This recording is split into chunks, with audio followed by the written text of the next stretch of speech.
Hi friends, welcome back DSV అడ్డా 2025. ఈ వీడియోలో మనం ఇంటర్ ఫస్ట్ ఇయర్ హిస్టరీలో సెకండ్ లెసన్ చూద్దాం. లెసన్ వచ్చేసి ప్రాచీన నాగరికత సంస్కృతులండి. ఈ లెసన్లో ముందుగా మనం పరిచయం చూస్తాం. తర్వాత హరప్ప పూర్వ సంస్కృతులు, హరప్ప నాగరికత, హరప్ప లిపి, హరప్ప నగర నిర్మాణ పరిస్థితి, సాంఘిక ఆర్థిక వ్యవస్థలు, వైదిక యుగం గురించి, అలాగే వైదిక యుగంలో ఉన్న సాంఘిక ఆర్థిక సాంస్కృతిక పరిస్థితుల గురించి కూడా తెలుసుకుంటాం. అలాగే మనం మలివేద కాలం నాటి నాగరికత గురించి తెలుసుకుంటాం. పరిచయం చూస్తే ఈ అధ్యాయంలో మనం హరప్పా సంస్కృతి గురించి తెలుసుకుంటాం. ప్రాచీన భారతదేశ చరిత్ర అనేది క్రీస్తు పూర్వం 4 లక్షల నుండి 2 లక్షల వరకు శిలాయుగానికి విస్తరించింది. చూడండి ఫ్రెండ్స్, ప్రాచీన భారతదేశ చరిత్ర అనేది క్రీస్తు పూర్వం 4 లక్షల సంవత్సరాల నుండి 2 లక్షల సంవత్సరాల వరకు శిలాయుగానికి విస్తరించింది. భారతదేశంలోని ప్రాచీన మానవులను ప్రాచీన శిలాయుగం, నవీన శిలాయుగం మానవులుగా విభజించవచ్చు.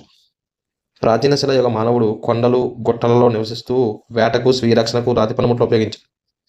చూడండి, ఇక్కడ ప్రాచీన శిలాయుగ మానవుడు ఏం చేశాడంటే కొండలలో, గుట్టలలో నివసిస్తూ వేటకు మరియు స్వీయ రక్షణకు రాతి పనిముట్లు ఉపయోగించాడు.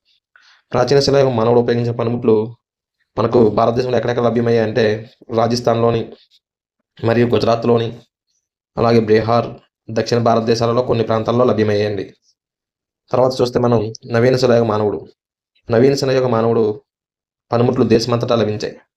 నవీన శిలాయుగ మానవుడు ప్రాచీన శిలాయుగ మానవుడి కంటే అభివృద్ధి చెందాడు. ఈ నవీన శిలాయుగంలో ప్రజలు వ్యవసాయం చేయడం, జంతువులను మచ్చిక చేసుకోవడం వంటివి చేశారు. వారు కుండలను తయారు చేసుకోవడంతో పాటు నిప్పును కూడా ఉపయోగించారు. గృహాలలో నివసిస్తూ వాటిని చిత్రకళతో అలంకరించుకున్నారు. ఆ తర్వాత చూస్తే మనం హరప్పా పూర్వ సంస్కృతులు. హరప్పా పూర్వ సంస్కృతి వచ్చి మనకు బెల్చిస్తాన్, దిగువ సింధు ప్రాంతాల్లో నవీన శిలాయుగ ప్రజల నివాసాలను పురావస్తు శాస్త్రవేత్తలు కనుగొన్నారు. ఆ కాలంలో అక్కడ అరణ్యాలు ఉండేవి. నేటిలాగా కాకుండా బెల్చిస్తాన్ చిన్న చిన్న నదులతో ఉండేది. ఎగువ బెల్చిస్తాన్, దిగువ సింధు, మాక్రాన్ తీర ప్రాంతాలలో వ్యవసాయం చేసినట్టు వెల్లడైంది. చూడండి ఫ్రెండ్స్, నవీన శిలాయుగ మానవుడు ఎగువ బెల్చిస్తాన్, దిగువ సింధు, మాక్రాన్ తీర ప్రాంతాలలో వ్యవసాయం చేసినట్టు వెలువైందండి. తర్వాత చూస్తే వాటికి ప్రత్యేక సంస్కృతులు ఉండేవి. దిగువన రాతికట్టు, ఎగువ మట్టి గోడలతో వారి నివాసాల్లో గుహాలను నిర్మించుకున్నారు. అలాగే వారు చక్కని కుండలను తయారు చేసి వాటిపై రంగుల అలంకరణ చేసేవారు. కొన్ని రాగి పరికరాలు బయటపడటం వల్ల వారికి లోహాన్ని గురించి పరిజ్ఞానం ఉందని తెలుస్తుంది. తర్వాత చూస్తే దక్షిణ ప్రాంతంలో చూస్తే మాక్రాన్ తీరంలోని సంస్కృతుల్లోని చనిపోయిన వారిని దహనం చేసే ఆచారం పాటించారు. చూడండి ఫ్రెండ్స్, నవీన శిలాయుగ ప్రజలు దక్షిణ ప్రాంతంలోని అంటే మాక్రాన్ తీరంలోని వారి యొక్క సంస్కృతుల్లో చనిపోయిన వారిని దహనం చేసే ఆచారం పాటించారు. అదే ఉత్తర ప్రాంతంలోని నాల్ సంస్కృతిలో మృతదేహాలను పాతిపెట్టేవారు. అంటే దక్షిణ ప్రాంతంలోని దహనం చేసేవారు, ఉత్తర ప్రాంతంలోని మృతదేహాలను పాతిపెట్టేవారు. అలాగే వీరు మాతృదేవతలను ఆరాధించేవారు. జోబ్ సంస్కృతిలో రాతి మీద కొన్ని గుర్తులు బయటపడ్డాయి. అంటే వీరు మాతృదేవతలను ఆరాధించారని చెప్పడానికి మనకు జోబ్ సంస్కృతిలో రాతి మీద కొన్ని గుర్తులు బయటపడ్డాయి. వీళ్ళు మాతృదేవతలతో పాటు వృషభాలను ఆరాధించేవారు. అలాగే ఉత్పత్తిని వృద్ధి చేయడం కోసం కర్మకాండలు చేసేవారు. కుళ్ళి, రానాగండ్లలో బయటపడిన కుండలపై వృషభాలు చిత్రించబడి ఉన్నాయి. ఫ్రెండ్స్, ఎక్కడ బయటపడిన కుండలపై వృషభాలు చిత్రించి ఉన్నాయంటే కుళ్ళి అనే ప్రాంతం మరియు రానాగండ్లలో బయటపడ్డాయండి. హరప్పా నాగరికత క్రీస్తు పూర్వం 1921వ సంవత్సరంలో మొదటిసారిగా పాకిస్తాన్లోని పశ్చిమ పంజాబ్లో గల హరప్పా ప్రాంతంలో హరప్పా నాగరికతను కనుగొన్నారు. ఎక్కడ కనుగొన్నారండి? మొదటిసారిగా పాకిస్తాన్లోని పశ్చిమ పంజాబ్లోనండి. తర్వాత క్రీస్తు పూర్వం 2600 నుండి 1900 సంవత్సరాల మధ్య కాలంలో విలసిల్లిన ఈ నాగరికతను సింధు లోయ నాగరికతను వ్యవహరిస్తున్నారు. ప్రారంభంలో ఈ నాగరికత ప్రాంతాలు వచ్చి సింధు, దాని ఉపనదుల పరిసరాల్లో కనుగొనబడటమే అందుకు కారణం. తొలిసారి వెలుగులోకి వచ్చిన స్థావరం హరప్పా నగరం కావడం వల్ల దీనికి హరప్పా నాగరికత అని వ్యవహరిస్తారు. దీనికి తోడు ఇటీవల జరిగిన పురావస్తు పరిశోధనలు ఈ నాగరికతను సింధు లోయేతర ప్రాంతానికి విస్తరించినట్టు పేర్కొన్నాయి.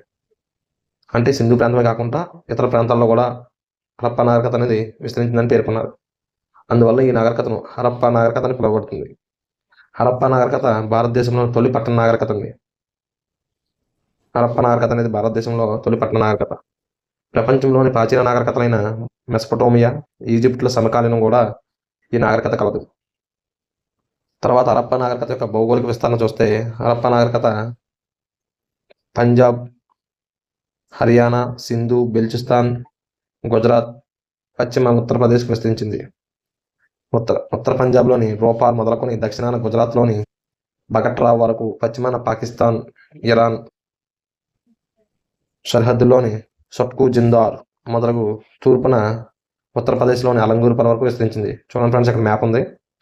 ఇదంతా పాకిస్తాన్ ఏరియా అండి.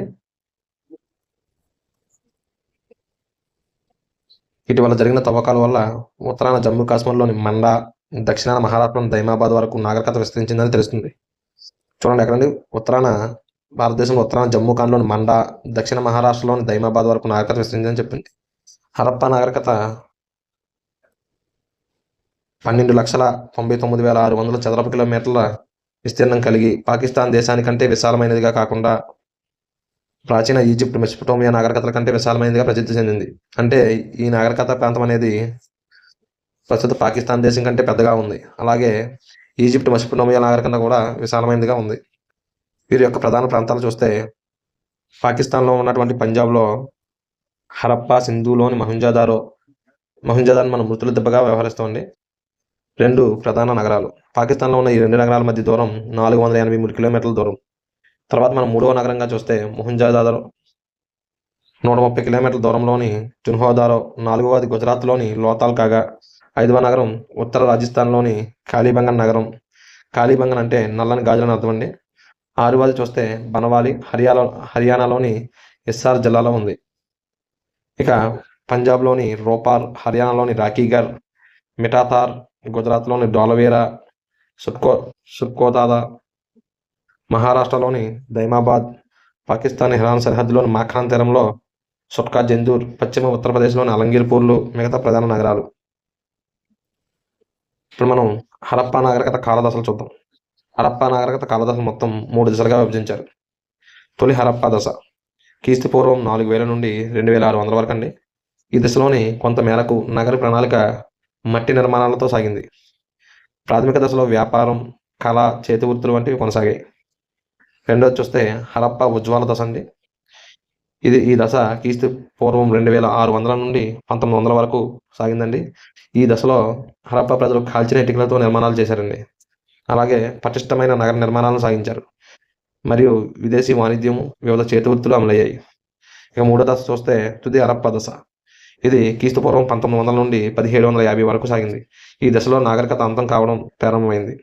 వ్యాపారం కూడా అంతరించింది. హరప్పా లిపి చూస్తే మనకు హరప్పా లిపి అనేది 1853వ సంవత్సరంలో గుర్తించారు.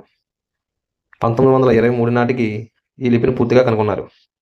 ఎప్పుడు గుర్తించారంటే 1853వ సంవత్సరంలో గుర్తించారు తొలిసారిగా. ఈ లిపిని 1923 నాటికి పూర్తి లిపిని కనుగొన్నారు. అయితే ఇంతవరకు దాన్ని చదవలేకపోయారు.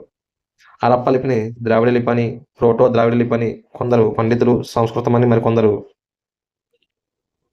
సుమేరియన్ లిపి అని ఇంకొందరు అభిప్రాయపడ్డారు. అయితే ఇవేవి సంతృప్తకరమైన అభిప్రాయాలు కావు. హరప్పా లిపిని చదవలేకపోవడం వల్ల హరప్పా వారు సాహిత్యానికి చేసిన సేవలను, వారి ఆలోచనలు, నమ్మకాలు తెలుసుకోలేకపోతున్నాం. చూడండి ఫ్రెండ్స్, ఇక్కడ హరప్పా లిపి ఉందండి. హరప్పా వారు సుదీర్ఘమైన శాసనాలు వేయించలేదు. చాలా శాసనాలు చిన్న ముద్రికలపైన కొన్ని పదాలతోనే వేయించారు. చరిత్రకారులు 375 నుంచి 400 అక్షరాలను గుర్తించారు. ఇవి సంఖ్యలు కాదు, చిత్రాలు, సాంకేతిక గుర్తులు. ఈ లిపి కుడి నుంచి ఎడమకు రాయబడింది. అలాగే ఈ హరప్పా భాష సంస్కృతం అని ఆచార్య మధుసూదన్ మిశ్రా పేర్కొన్నారు. హరప్పా వారి భాష సంస్కృతం అని చెప్పి మధుసూదన్ మిశ్రా పేర్కొనగా, ప్రోటో ద్రావిడ భాష అని ఆచార్య మహదేవన్ అభిప్రాయపడ్డారు. ఇప్పుడు మనం హరప్పా ప్రజల యొక్క నగర నిర్మాణ పద్ధతి చూస్తే నగరాలు, పట్టణాలు అభివృద్ధి చెందడం అనేది హరప్పా నాగరికతలోని ప్రధాన అంశం. మిగులు వ్యవసాయ ఉత్పత్తుల వల్లే నగరీకరణ సాధ్యమవుతుంది. మొహంజోదారో, హరప్పా, జున్హోదారో, లోతాల్ ఇతర నగరాలు మన దేశంలో తొలి పట్టణీకరణకు అద్దం పట్టాయి. ఏ నగరాలండి? మొహంజోదారో, హరప్పా, జున్హోదారో, లోతాల్. హరప్పా, మొహంజోదారో నగరాల్లో ప్రధాన వీధులు ఉత్తరం నుంచి దక్షిణానికి, వీటికి అనుబంధ ఉపవీధులను తూర్పు నుండి పడమరకు నిర్మించారు. గుర్తుపెట్టుకోవాలండి, ఇది స్టేట్మెంట్ అడిగే అవకాశం ఉందండి. హరప్పాలో మొహంజోదారో నగరాల్లోని ప్రధాన వీధులు ఉత్తరం నుంచి దక్షిణానికి, వాటికి అనుబంధంగా ఉపవీధులను తూర్పు నుండి పడమరకు నిర్మించారు. మొహంజోదారో, హరప్పా నగరాల్లో ఒక క్రమ పద్ధతిలో, గ్రిడ్ పద్ధతిలో రహదారులు నిర్మించారు. రహదారి సూత్రాల మేరకు వాహనాలు సులభంగా తిరిగేందుకు వీలుగా రహదారిని నిర్మించారు. వీరు భవన నిర్మాణాల్లోని రాయి, చెక్క కూడా ఉపయోగించారు. ఈ ప్రాచీన నగరాల్లో సరాసరి గృహాలన్నీ కూడా 2 అంతస్తులు కలిగి ఉండేవి. పై అంతస్తు వెళ్లేందుకు నిర్మించిన మెట్ల మార్గం నేటికీ నిలిచి ఉన్నాయండి. హరప్పా సంస్కృతి కాలంలో కేంద్రీకృత పాలనా వ్యవస్థ ఉన్నట్లు తవ్వకాల్లో బయటపడిన పెద్ద కోటల వల్ల తెలుస్తుంది. కోటల పశ్చిమ వైపు ద్వారం కలిగి ఉంది. కోటలకు పశ్చిమ వైపు ద్వారం కలిగి ఉండేవి. ఇవి విపత్కర సమయాల్లో ప్రజల రక్షణ కల్పించేవి. మిగతా సమయాల్లో సామాజిక కేంద్రాలుగా ఇవి ఉపయోగపడేవి. తర్వాత హరప్పా ప్రజల యొక్క మురుగునీటి కాలువలు నీటిపారుదల వ్యవస్థ చూస్తే హరప్పా నాగరికత ప్రత్యేక మురుగునీటి కాలువ వ్యవస్థ నిర్మాణం. హరప్పా సంస్కృతి అన్ని నగరాలు, పట్టణాల్లో చిన్న పెద్ద గ్రామాలు, ప్రహారీలు, స్నానపు గదులు కలిగి ఉండేవండి. ఇంట్లో ఉపయోగించే మురుగునీటి వీధుల్లో రహదారి పక్కన ఉన్న మురుగు కాలువలు చేరేది.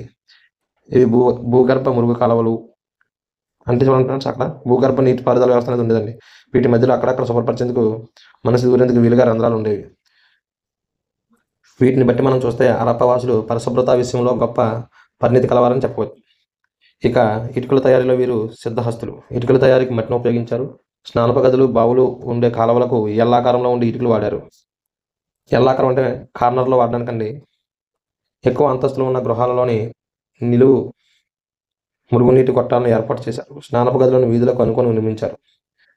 మనం ఇక్కడ హరప్పా నాగరికత యొక్క గొప్ప కట్టడంలో చూస్తే మనకు మహాస్నానవాటిక.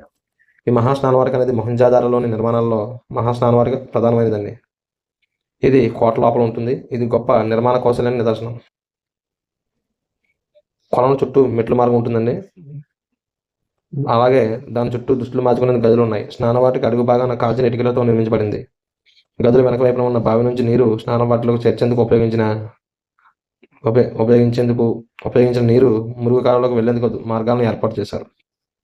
ప్రజా అవసరాల కోసం లేక మతాచారం కోసం ఉపయోగించేందుకు ఈ స్నానవాటికి నిర్మించారు. అలాగే మొహంజదారోకి 6 ధాన్యాగారాలు ఉన్నాయండి. అంటే పెద్ద ధాన్యాగారాలు అనేవి మొహంజదారో నగరాల కన్నా ఉన్నాయి. అవి ఏంటంటే 6 వలస ఇటుకలతో నిర్మితమైన వేదికలు కూడా ఉన్నాయండి. 2 వరుసలతో నిర్మించిన 6 ధాన్యాగారాలను పురావస్తు శాస్త్రవేత్తలు కనుగొన్నారు. మొహంజదారోకు సంబంధించిన తవ్వకాల్లో బయటపడిన మరొక ఆసక్తికర అంశం, ఈ నగరం 9 పొరలతో కూడి ఉంది. సింధు నదికి వరదలు వచ్చినప్పుడు భూతలంపైకి పెరగడం వల్ల నిర్మాణాలు భూమి లోపల కుంగిపోవడం, తిరిగి వాటిపైన భూమి ఉపరితలంపై నిర్మాణాలు చేశారు. అయితే పాత నిర్మాణ పద్ధతిలో మార్పులు లేకుండా అదే పద్ధతిలో నూతన నిర్మాణాలు చేపట్టడం విశేషం.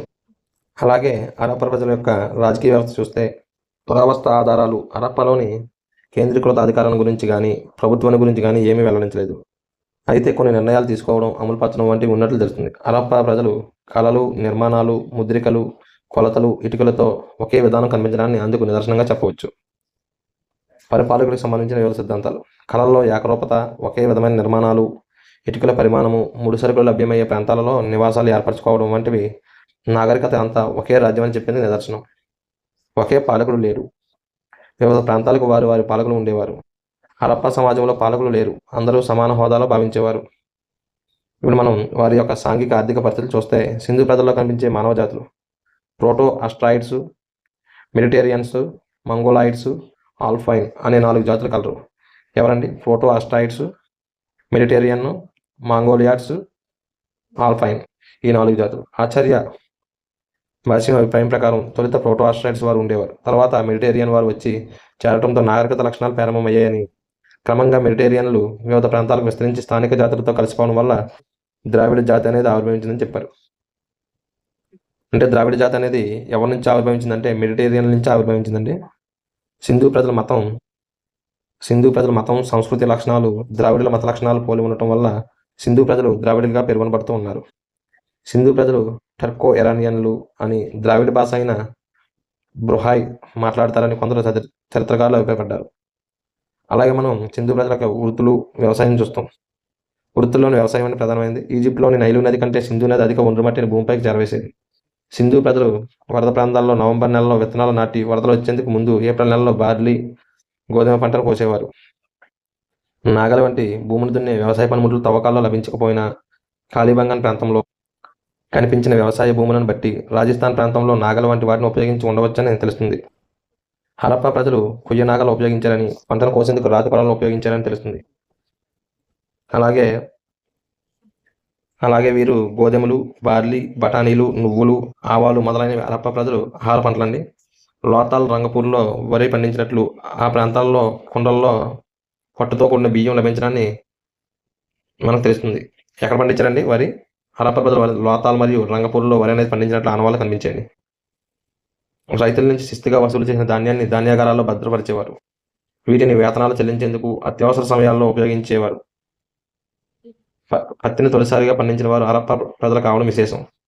మొహంజదారోలో చిన్న గుడ్డముక్క కనిపించింది.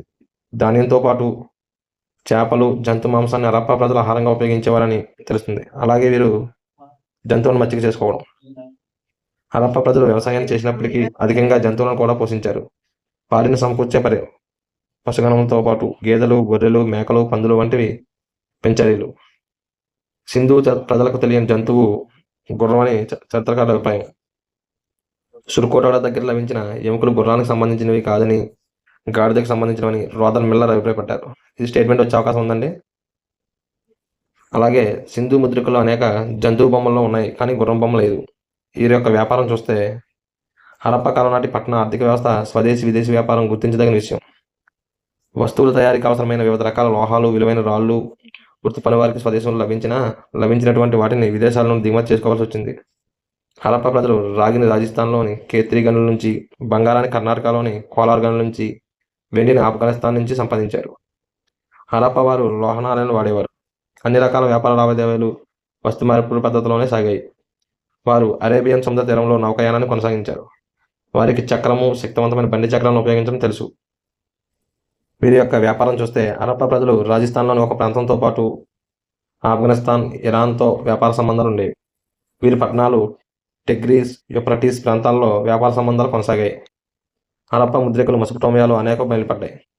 క్రీస్తుపూర్వం 2350 సంవత్సరాల ప్రాంతం నుంచి మెసొపొటేమియా ప్రజలు సింధు ప్రాంతంలోని మొలుహాతో వ్యాపార సంబంధాలు కొనసాగించారు. మెసొపొటేమియా, మొలుహా మధ్య ఉన్న దిల్మాన్, మకన్ వ్యాపార కేంద్రాల గురించి మెసొపొటేమియా గ్రంథాలు పేర్కొన్నాయి. మనం ఇప్పుడు హరప్పా ప్రజల యొక్క తూనికలు, కొలతలు చూస్తే సింధు కాలం నాటి పట్టణ ప్రజలు వ్యాపారం, ఇతర అవసరాలకు తూనికలు, కొలతలు ఉపయోగించారు. అనేక వస్తువులను తూనికలు వాడినట్టు తెలుసు. అలాగే హరప్పా ప్రజల యొక్క కళలు, చేతివృత్తులు. సింధు ప్రజలు గొప్ప కళాకారులుగా పేరు పొందినప్పటికీ వారి కళ సాధారణంగా బహుళ ప్రయోజనకారిగా ఉండేది. కుండల తయారీ, చెరకోట బొమ్మలు, ముద్రికలు, తాయెత్తులు వంటివి వారి పనితనానికి అర్థం పడుతున్నాయి. అలాగే హరప్పా ప్రజల యొక్క మన్మయ పాత్రలు. హరప్పా ప్రజలు కుమ్మర చక్రాలను ఉపయోగించడంతో సిద్ధిహస్తులు. హరప్పా ప్రజల యొక్క కళలు, చేతివృత్తులు, పరిశ్రమలు. సింధు ప్రజలు గొప్ప కళాకారులుగా పేరు పొందినప్పటికీ వారు కళ సాధారణంగా బహుళ ప్రయోజనకారిగా ఉండేది. హరప్పా ప్రజల యొక్క మన్మయ పాత్రలు. హరప్పా ప్రజలు కుమ్మర చక్రాలను ఉపయోగించడం సిద్ధిహస్తులు. వీరు వివిధ రకాలైన ఆకృతులతో కూడిన అనేక మన్మయ పాత్రలు వివిధ ప్రాంతాల్లో లభించాయి. పాత్రలపై చెట్టు బొమ్మలు, వృత్తులు వంటి కళలు కనిపిస్తున్నాయి. వీరి యొక్క ముద్రికలు. హరప్పా ప్రజలు వివిధ రకాలైన ముద్రికలు వాడేవారు. సుమారు 2000 ముద్రికలు వివిధ ప్రాంతాల తవ్వకాల్లో బయటపడ్డాయి. ఈ ముద్రికలు అనేవి చతురస్రాకారంలో ఉన్న ఈ ముద్రికలపై వివిధ రకాల జంతువుల బొమ్మలతో పాటు హరప్పా ప్రజల లిపి గుర్తులు కూడా ఉన్నాయి. అయితే హరప్పా లిపి ఇంతవరకు చదవలేదు. కొమ్ములున్న శిరోవేషణం ధరించిన పురుషదేవుడు ఉన్న ఒక ముద్రిక ప్రధానమైనది. ఈ దేవత 3 తలను కలిగి యోగముద్రలో ఆసీనమై ఉన్న ఏనుగు, పులి, ఖడ్గమృగము, గేదె అని 4 జంతువులు చుట్టూ కలిగి ఉంది. దీన్ని చాలా మంది చరిత్రకారులు పశుపతిగా భావించినప్పటికీ కొందరు వ్యతిరేకించారు. తర్వాత వీరొక బొమ్మలు. మొహంజదారోలో లభించిన గెడ్డం ఉన్న రాతి బొమ్మ హరప్పా కాలం నాటి కళాత్మక రూపాలలో ప్రధానమైనది. కంచుతో తయారు చేయబడిన నాట్యభంగంలో ఉన్న బొమ్మ ఒకటి మొహంజదారోలో బయటపడింది. నగ్నంగా ఉన్న ఈ బొమ్మ నడుంపై కుడి చేతిని ఉంచుకుని ఎడమ చేయి నాట్యభంగంలో ఉన్నట్లు మలచబడింది. ఈ బొమ్మ చేతికి అందంగా గాజులు ఉన్నట్లు మలచడం విశేషం. అలాగే హరప్పా ప్రజల యొక్క టెర్రకోట బొమ్మలు. హరప్పా సంస్కృతిలోని వివిధ ప్రాంతాల్లో పురుషులు మరియు స్త్రీలు టెర్రకోట బొమ్మలు అనేకం లభించాయి. పురుషుల బొమ్మల కంటే స్త్రీల బొమ్మలు అధికంగా ఉండటం అమ్మతల్లి ఆరాధనకు నిదర్శనంగా చెప్పబడుతుంది.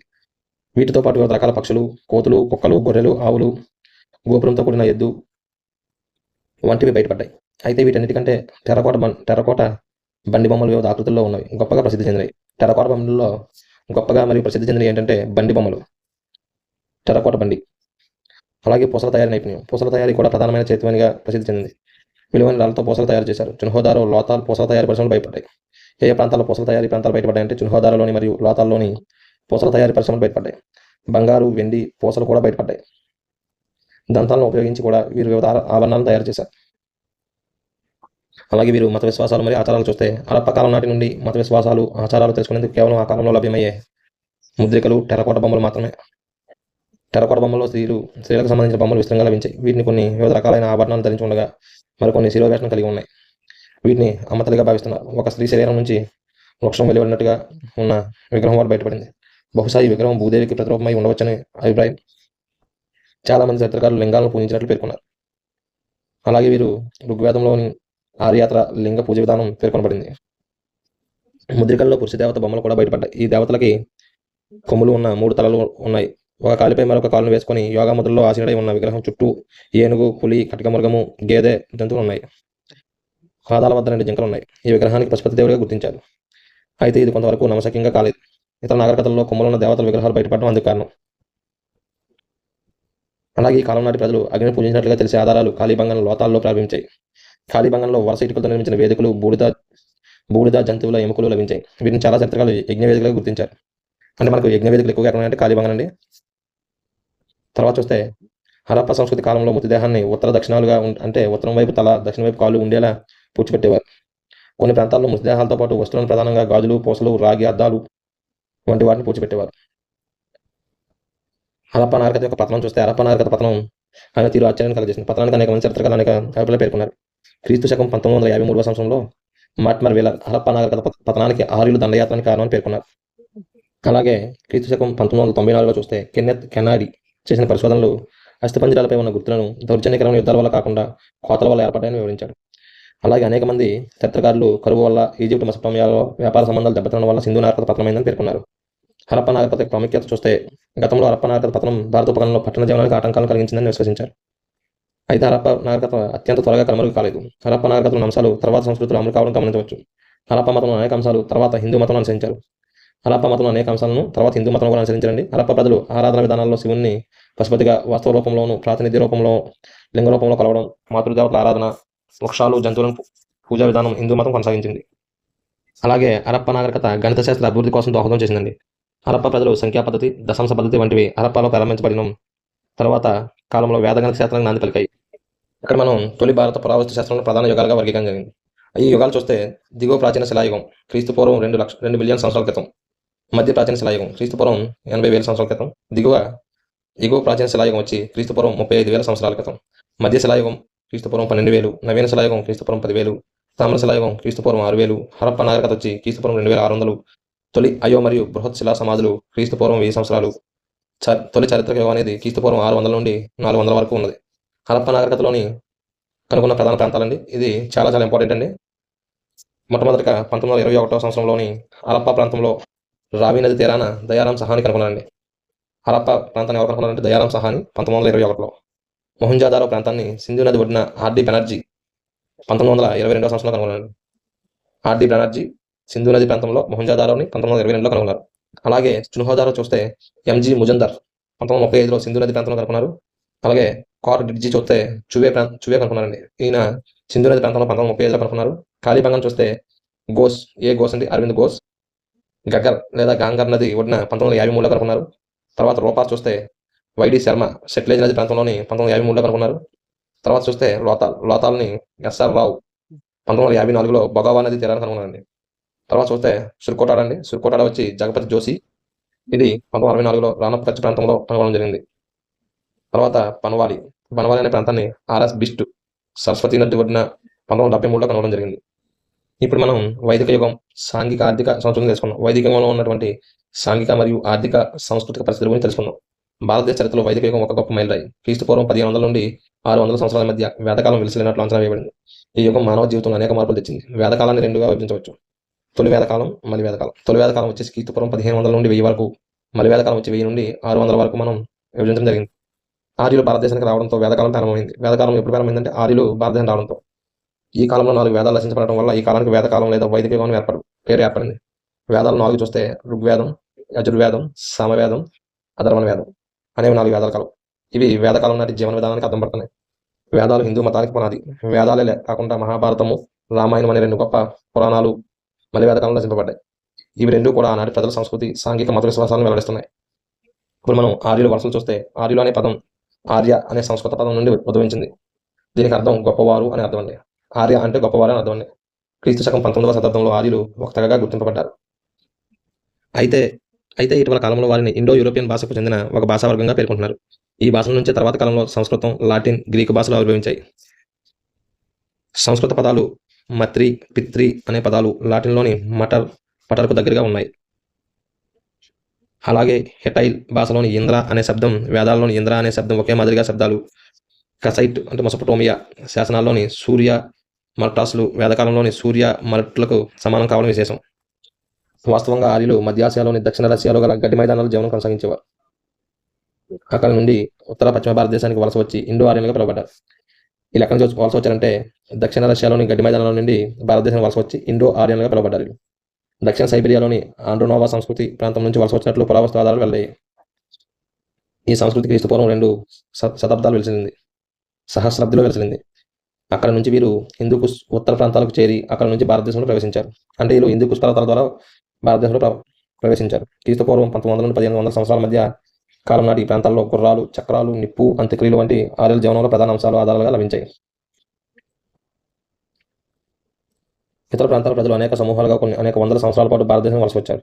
వీరు భారతదేశంలో ఉన్న స్థానిక ప్రజలతో కలవడంతో పాటు ఇక్కడే ఉండిపోయారు. ఈ సందర్భంగా ఆర్యుల భాష ఉత్తర పశ్చిమ భారతదేశంలో అధిక ప్రాధాన్యత సంతరించుకుంది. ఈ భాషలో రచించిన ప్రధానమైన గ్రంథాలే వేదాలు. తర్వాత మనం వీరి యొక్క వైదిక సాహిత్యం చూస్తే వేదాలు. వేద అనే పదం జ్ఞానం అనే అర్థం. అలాగే వేద అనేది విద్యు అనే సంస్కృత పదం నుంచి ఆవిర్భవించింది. మరొక రకంగా వేదం అనే పదానికి గొప్ప జ్ఞానం అనే అర్థం చెప్పబడుతుంది. వేదాలు 4: ఋగ్వేదం, యజుర్వేదం, సామవేదం, అధర్వణ వేదం అని 4 వేదాలు గలవు. వీటిలో మనకు 1028 మంత్రాలు ఉన్నట్లు ఋగ్వేదం ప్రాచీనమైనది. ఈ మంత్రాలన్నీ వివిధ దేవతలను సూచిస్తున్న మంత్రాలే. యజ్ఞ యాగాది కృతువులో ఉచ్చరించే మంత్రాలు యజుర్వేదంలో ఉన్నాయి. అలాగే సమవేదం భారతీయ సంగీతానికి మూలమైనదిగా చెప్పబడుతుంది. అధర్వణ వేదంలో మంత్రతంత్రాలు ఉన్నాయి. వేదాలతో పాటు బ్రాహ్మణాలు, అరణ్యకాలు, ఉపనిషత్తులు వంటివి ఈ కాలంలో ప్రధానమైన రచనలు. బ్రాహ్మణాలు వేదాలలోని మంత్రాలను సంప్రదాయబద్ధంగా వివరిస్తాయి. అలాగే వేదంగాలు చూస్తే వేదంగాలు వచ్చి 6 వేదంగాలండి. అవి 1 శిక్ష, 2 కల్ప, 3 వ్యాకరణ, 4 నిరుక్త, 5 ఛంద, 6 జ్యోతిష్యం. శిక్ష అనేది మనకు ఉచ్చారణను వివరిస్తుంది, ఎలా ఉచ్చారణ చేయాలనే దాని గురించి వివరిస్తుంది. కల్ప అనేది కర్మకాండలకు సంబంధించిన విషయాలన్నీ అందులో మనకు లభ్యమవుతాయండి. వ్యాకరణ అనేది వ్యాకరణ శాస్త్రం సంబంధించినదండి. నిరుక్త అనేది శబ్దాల గురించి వివరిస్తుంది. ఛంద అనేది ఛందస్ గురించి వివరిస్తుంది. జ్యోతిష్య అనేది జ్యోతిష్య శాస్త్రం గురించి వివరిస్తుంది. ఈ విధంగా వేదంగాలు అనేవి ప్రధానమైనవి. తర్వాత చూస్తే దర్శనాలండి. దర్శనాలు వచ్చి సప్తదర్శనాలండి. వీటిలోని సప్తదర్శనాలు వచ్చి న్యాయ, వైశేషిక, సంఖ్య, యోగ, పూర్వ మీమాంస, ఉత్తర మీమాంస అనేవి సప్తదర్శనాలండి. ఈ 6 కూడా అంతర్గత జీవన విధానాన్ని వివరించి బహిర్గత కర్మలు వ్యతిరేకించాయి. న్యాయ దర్శనాన్ని గౌతముడు రచించాడు. వైశేషిక దర్శనాన్ని కన్నడ ఋషి, సంఖ్యా దర్శనాన్ని కపిలుడు, యోగా దర్శనాన్ని పతాంజలి, పూర్వమీమాంసను జైమని, ఉత్తర మీమాంసను బాదరాయణుడు రచించాడండి. అలాగే ఉపవేదాలు చూస్తే 4 అండి. 1 ధనుర్వేదం, 2 గాంధర్వ వేదం, 3 శిల్పవేదం, 4 ఆయుర్వేదం. ధనుర్వేదంలోని యుద్ధం గురించి ఉంటుందండి. అలాగే గాంధర్వ వేదంలోని సంగీతానికి సంబంధించినది, శిల్పవేదం శిల్పకళకు సంబంధించినది, ఆయుర్వేదం జీవశాస్త్రానికి సంబంధించినదిగా ఉంటుందండి. వైదిక యుగం చూస్తే 1500 నుండి 1000 వరకు సప్త సింధు ప్రాంతంలోని తొలి ఆర్యులు 7 నదులు ప్రాంతమైన సప్త సింధు ప్రాంతంలో నివసించారు. ఇందులో అధిక భాగం దక్షిణాసియాలోని పశ్చిమోత్తర ప్రాంతమైన యమునా నది వరకు ఉన్న ప్రాంతం. వీరు నివసించిన ప్రదేశం సింధు నది, అలాగే విటాస్త అంటే జలం నది అండి, మరియు అసీక్ని అంటే చెనాబ్ నది, పరుష్ని అంటే రావి నది, తర్వాత విపసీ నది అంటే బియాస్ అండి, తర్వాత శటుద్రి అంటే సెట్లేజ్ అండి, సరస్వతి అనేవి 7 నదులు కలవండి. సప్త సింధు ప్రాంతాలు చూస్తే సింధు, జేలం, చేనాబ్, రావి, బియాస్, సెట్లేజ్, సరస్వతి నది కలపండి 7 నదులండి. ఈ ప్రాంతంలో ఋగ్వేద ఆర్యులు జీవించారు, యుద్ధాలు చేశారు, జంతువులను మచ్చిక చేసుకున్నారు. క్రమంగా వారు తూర్పు దిక్కుకు ప్రయాణించి తూర్పు ఉత్తరప్రదేశ్లో కోసల, ఉత్తర బీహార్లో విదేహ, మలవేద కాలంలో ఆక్రమించుకున్నారు. ఇక్కడ మనకు 10 మంది రాజుల యుద్ధం అనేది ఒక బాక్స్ ఐటమ్ చూడండి. ఆర్యులు 2 రకాలైన యుద్ధాల్లో మునిగిపోయారు. వారు అప్పటికే స్థిరమైన దాసదాసులనే స్థానికులతోనూ తమలో తాము కలహించుకున్నారు. కొన్నిసార్లు తమలో తాము కలహించుకున్న సమయంలో అనార్యులు సమూహాన్ని పొందారు, అనార్యులు సహాయాన్ని పొందారు. భరతలు, తిష్టలు అనే ఆర్యపాలకుడు వశిష్ఠుడు సహకరించారు. దేశానికి భరతవర్షం అనే పేరు భరత తెగ వల్ల ఏర్పడినట్లు తొలిసారిగా ఋగ్వేదంలో చెప్పబడింది. భారత పాలక వర్గాన్ని ప్రధానంగా 10 మంది రాజులు వ్యతిరేకించారు. వారిలో 5 ఆర్యులు కాగా మిగతా 5 అనార్యులు. ఈ సందర్భంగా జరిగిన యుద్ధమే 10 మంది రాజుల యుద్ధం. ఈ యుద్ధం పరుష్ని నది అంటే రావి నది తీరంలో జరిగింది. సుధ అనే భరతరాజు యుద్ధంలో విజయం సాధించాడు. తర్వాత భరతులు పురులతో కలిసి కురులు అనే నూతన పాలకవర్గంగా ఆవిర్భవించారు. కురులు అనేక నూతన పాలకవర్గం ఆవిర్భవించారు. కురులు మలివేద కాలంలో గంగానది ఎగువ ప్రాంతంలో పాలనను ఏర్పాటు చేశారు. తొలివేద కాలం నాటి రాజకీయ వ్యవస్థ చూస్తే వేదకాలం నాటి ఆర్యులు రాజుల వలె కాకుండా తెగలుగా ఏర్పడ్డారు. తెగ నాయకులు మనం రాజాని పిలిచేవారు. రాజు స్వేచ్ఛను సభా సమితి అనే ప్రజాసభలు అడుకునేవి. ఈ 2 సభలు ప్రజాపాలన బాధ్యతను స్వీకరించాయి. సభలో అనుమతి లేకుండా రాజును అధికారం స్వీకరించే వీల్లేదు. ఏఎల్ బాసియం పేర్కొన్నట్లు సభలో తెగలోని ఉన్నత వర్గాల వారు సభ్యులు కాగా సమితిలో సామాన్య ప్రజలు సభ్యులుగా ఉండేవారు. కొన్ని రాజ్యాల్లో వంశపార్యపరంగా పాలకులు ఉండేవారు కాదు. ట్రైబల్ కౌన్సిల్ పరిపాలించేది. తెగ ప్రజలను రక్షించడం రాజన్ ప్రధాన విధి. రాజన్ ప్రధాన విధి ఏంటంటే తెగ యొక్క ప్రజలను రక్షించడం. రాజునకు పురోహితులు సేనాని సహకరించేవారు. పురోహితులు పూజా కార్యక్రమం నిర్వహించడంతో పాటు యుద్ధాల్లో విజయం లభించేందుకు, దేశంలో శాంతి సౌభాగ్యాలు వర్ధిల్లేందుకు ప్రార్థన చేసేవారు. తొలి వేద కాలం యొక్క ఆర్థిక వ్యవస్థ చూస్తే పట్టణ నాగరికత అభివృద్ధి చెందకపోయినా, రాయి లేదా ఇటుకలతో నిర్మాణాలు చేయకపోయినా ఆర్యులు సాంకేతికంగా అభివృద్ధి చెందారు. సాంకేతికంగా పరిజ్ఞానం ఉన్న ఆర్యుల కాలం నాటి కంచు లోహ పనితీరు, తయారు చేసిన వివిధ పనిముట్లు, ఆయుధాలు హరప్పా కాలానికంటే గొప్పగా పేరు పొందాయి. ఆర్యుల ఆర్థిక వ్యవస్థ వ్యవసాయం, పశువుల పాలనతో కూడిన సంయుక్త వ్యవస్థ. ఋగ్వేదం యుద్ధాన్ని ఆవుల అన్వేషణగా పేర్కొంది. మనిషి విలువ 100 గోవుల విలువతో సమానం అండి. అప్పుడు ఒక మనిషి యొక్క విలువ 100 గోవులతో సమానం. ఋగ్వేదంలోని తొలి భాగంలో భూమిని దున్నడం ప్రారంభించబడింది. తొలివేద కాలం నాటి సమాజం. తొలివేద కాలం నాటి సమాజం పితృస్వామ్య వ్యవస్థ అమలులో ఉండేది. కుటుంబ పెద్దను గృహపతి అనేవారు. ఈ సమాజంలో ఏకపార్యత్వం అమలులో ఉండేది, కానీ ఉన్నత వర్గాల్లో బహుపార్యత్వం కూడా అమలులో ఉండేది. పురుషుడితో సమానంగా స్త్రీలకు ఆధ్యాత్మిక జ్ఞాన సముపార్జన పొందే అవకాశం ఉండేది. వీరిలోని అపల, విశ్వవర, ఘోష, లోకముద్ర మొదలైన కవిత్రులు ఋగ్వేద కాలంలో ఉండేవారు. స్త్రీలకు ప్రజాసభలైన సభా సమితిలో సభ్యత్వం ఉండేది. బాల్య వివాహాలు, సతీ సహగమనం వంటివి ఋగ్వేద కాలంలో అమలులో లేవు. అలాగే గుర్రపు స్వారీ, పాచికలు, సంగీతము, నాట్యము, రథాల పోటీ వీరి యొక్క వినోదాలన్నీ. వర్ణ అనే పదం మానవుల రంగుకు సంబంధించి ఉపయోగించారు. ఆర్యుల చేతిలో ఓడిపోయిన దాసదాసులు బానిసలుగా, శూద్రులుగా చూడబడ్డారు. యుద్ధవీరులు, పూజారులు, సామాన్యులు అనే 3 వర్ణాలు ఉండేవి. 4వ వర్ణం అయిన శూద్రులు ఋగ్వేద కాలం చివరిలో ఏర్పడ్డారు. శూద్రులకు ఋగ్వేదంలో 10వ అధ్యాయంలో ప్రస్తావించబడింది. ఋగ్వేద కాలంలో వృత్తులను బట్టి విభజన ప్రారంభమైంది. ఋగ్వేద కాలంలో విభజన అనేది వృత్తులను బట్టి ప్రారంభమైందండి, కానీ అది అంత బలంగా లేదు. ఒక కుటుంబంలో ఒక వ్యక్తి, నేను కవిని, మా తండ్రి వైద్యుడు, మా తల్లి తోటమాలి, కుటుంబ పోషణకు వివిధ వృత్తులను అనుసరించిన మేమందరం కలిసి ఒక్కటిగా జీవిస్తాం అనే మాటలు వృత్తి విభజన బలంగా లేదనే విషయాన్ని తేటతలం చేస్తున్నాయి. తొలివేద కాలం నాటి మతం ఋగ్వేదం. పరస్పర యుద్ధాల్లో మునిగిపోయిన ఋగ్వేదారులు ఇంద్రుని పూజించారు. యుద్ధ దేవతగా, వాతావరణ దేవతగా పూజించారు ఇంద్రుని. మార్సుని ఇంద్రుడికి సహాయకుడిగా పూజించారు. మానవులకు దేవతలకు మధ్య వారధిగా అగ్నిదేవుని పూజించారు. వృక్షాలు, మూలికలతో తయారు చేయబడిన సోమ అనే పానీయాన్ని పూజలు, ఉత్సవాల సమయంలో ఉపయోగించారు. అతిథి, పృథ్వీ, ఉష వంటి వారు ఋగ్వేదంలో పేర్కొనబడిన ప్రధాన స్త్రీ దేవతలు. ఈ దేవతల కృప కోసం యజ్ఞయాగాలు నిర్వహించారు. మలివేద కాలం చూస్తే, మలివేద కాలం ఆర్యులు తూర్పుకు విస్తరించారు. ఆర్యులు తూర్పు గంగా మైదానం విస్తరించడాన్ని గురించి శతపథ బ్రాహ్మణంలో పేర్కొన్నారు. వీరు తూర్పుకు విస్తరించడం మనకు శతపథ బ్రాహ్మణంలో పేర్కొనబడింది. అలాగే ప్రసిద్ధ పురాణ రామాయణము, మహాభారతాలు ఈ కాలంలో రచించబడ్డాయి. క్రీస్తుపూర్వం 950 సంవత్సరాల ప్రాంతంలో కురు వంశానికి చెందిన కౌరవులు, పాండవుల మధ్య మహాభారత యుద్ధం జరిగినట్టు చెప్పబడింది. ఈ యుద్ధం ఫలితంగా మొత్తం కురు వంశం తుడిచిపెట్టిపోయినట్టు తెలుస్తుంది. కురు పాంచాల రాజ్యాల పతనం తర్వాత కోసల, కాశీ, విదేహ రాజ్యాలు ప్రాముఖ్యంలోకి వచ్చాయి. కాశీ రాజ్యంలో అజాతశత్రు ప్రసిద్ధమైన వారు. మిథిల రాజధానిగా గల విదేహ రాజ్యానికి జనకుడు రాజు. ఆయన స్థానంలో యజ్ఞవల్కుడు ఉండేవాడు. మగధ, అంగ, వంగ రాజ్యాలు తూర్పు ప్రాంతంలోని తెగల రాజ్యాలు. తూర్పు ప్రాంతంలో తెగల రాజ్యాలుగా మనం మగధ, అంగ, వంగ ప్రాంతాలను తూర్పు రాజ్యాలుగా చెప్పవచ్చు. తర్వాత ఆధారాలు ఆర్యవర్తం ఉత్తర భారతదేశం, మధ్య భారతదేశం, దక్షిణ పదం అనే 3 భాగాలుగా భారతదేశంలో ఉన్నట్టు పేర్కొన్నారు. మలివేద కాలం నాటి రాజకీయ వ్యవస్థ చూస్తే, జన లేదా తెగల రాజ్యాలు మలివేద కాలంలో జానపదాలు లేదా రాష్ట్రాలుగా మారాయి. రాజసూయ, అశ్వమేధ, వాజపేయి యాగాలను చేసేవారు. రాజులు విశ్వజనన్, యాకవాట్, సామ్రాట్ వంటి బిరుదులు స్వీకరించారు. అలాగే స్థానిక వ్యవస్థల పాలన గ్రామ సంఘాలు నిర్వహించేవి. సభా సమితి పూర్వ అధికార ప్రభావం కోల్పోయి. మలివేద కాలంలో ఆర్థిక వ్యవస్థ వస్తే, వీరి ప్రధాన వృత్తి వ్యవసాయం అండి. వీరు బార్లీతో పాటు వరి, గోధుమ పండించేవారు. వీరు గణ అనే శ్రేణులుగా ఏర్పడ్డారు. ఋగ్వేద కాలంలో నిష్క అనే నాణ్యంతో పాటు ఈ కాలంలో శతమానం, కృష్ణల అనే బంగారం, వెండి నాణ్యాలు వరకులో వచ్చాయి. మలివేద కాలంలో సామాజిక వ్యవస్థ వస్తే, మలివేద కాలంలో చతుర్వర్ణ వ్యవస్థ ఏర్పడింది. బ్రాహ్మణులు, క్షత్రియులు ప్రత్యేక ప్రయోజనాలను, హక్కులను అనుభవించారు. అటువంటి హక్కులు వైశ్యులకు, శూద్రులకు లేవు. వృత్తులను బట్టి మలివేద కాలంలో కులాలు ఏర్పడింది. మలివేద కాలంలో ఆశ్రమ పద్ధతి అమలులోకి వచ్చింది. కుటుంబ వ్యవస్థలో తండ్రి అధికారం బలపడింది. కుటుంబ వ్యవస్థలోని ఎవరి అధికారం తండ్రి అధికారం బలపడింది. స్త్రీల పరిస్థితుల్లో మార్పు లేదు. పురుషుడి కంటే తక్కువ. పురుషుడికి సేవకులుగా స్త్రీలను భావించారు. ఈ కాలంలో స్త్రీలు ప్రజాసభల్లో సభ్యులుగా ఉండే అర్హతను కోల్పోయారు. బాల్య వివాహాలు సర్వసాధారణ అయ్యాయి. ఐతరేయ బ్రాహ్మణ ప్రకారం కూతురిని మలివేద కాలంలో భారంగా చూసేవారు. ఆశ్రమ పద్ధతి చూస్తే, మలివేద కాలంలో ఆశ్రమ పద్ధతి అమలులోకి వచ్చింది. 100 సంవత్సరాల జీవనకాలాన్ని 25 సంవత్సరాల ఉన్న 4 భాగాలు విభజించి ఆయా భాగాల్లో ఆచరించాల్సిన బాధ్యతను ఏర్పాటు చేయడం జరిగింది. ఆశ్రమ ధర్మాలు: 1 బ్రహ్మచర్య, 2 గృహస్థ, 3 వనప్రస్థ, 4 సన్యాసం. బ్రహ్మచర్య అనేది 25 సంవత్సరాల వరకు విద్యార్థి దశగా చెప్పారు. గృహస్థ అనేది 25 సంవత్సరాల నుండి 50 సంవత్సరాలు కుటుంబ బాధ్యతగా చెప్పారండి. వనప్రస్థ అనేది 50 నుంచి 75 సంవత్సరాలలో తపస్సులో నిమగ్నం. తర్వాత సన్యాస దశ అండి. సన్యాస ధర్మం అనేది 75 సంవత్సరాల పైన సంచారం అండి. కుల వ్యవస్థ చూస్తే మలివేదకాల సమాజంలోని బ్రాహ్మణులు, క్షత్రియులు, వైశ్యులు, శూద్రులు అనే 4 కులాలుగా విభజించడం జరిగిందండి. వీటిలోని బ్రాహ్మణులను ప్రధానమైన వారిగా గుర్తింపు పొందారు. అలాగే వీరి యొక్క ప్రధాన వృత్తి యజ్ఞాలు, పూజలు, కర్మకాండలు చేయడం వీరి యొక్క ప్రధాన వృత్తి అండి. ఇక రెండో వారిని చూస్తే క్షత్రియులు అనేది యుద్ధ ధర్మాన్ని లేదా యోధ ధర్మాన్ని నిర్వహించేవారు. ఇక మూడవ స్థానాన్ని పొందిన వైశ్యులు వ్యాపారం చేసేవారు. 4 కులాల్లో శూద్రులు తక్కువ వారిగా గుర్తింపు పొందారు. ఈ 4 కులాల్లోని శూద్రులను తక్కువ వారిగా చూశారండి. మొదటి 3 వర్ణాలను ద్విజులు అంటారండి. అంటే 2 సార్లు జన్మించిన వారు అని అర్థం. శూద్రులకు అది లేదు. బ్రాహ్మణ, క్షత్రియ పురుషులు వైశ్య, శూద్ర స్త్రీలను వివాహం చేసుకోవచ్చు. కానీ వైశ్య, శూద్ర పురుషులు బ్రాహ్మణ, క్షత్రియ స్త్రీలను వివాహం చేసుకోరాదని శతపథ బ్రాహ్మణంలో చెప్పబడింది. ఏ బ్రాహ్మణం అంటే శతపథ బ్రాహ్మణంలో చెప్పబడింది.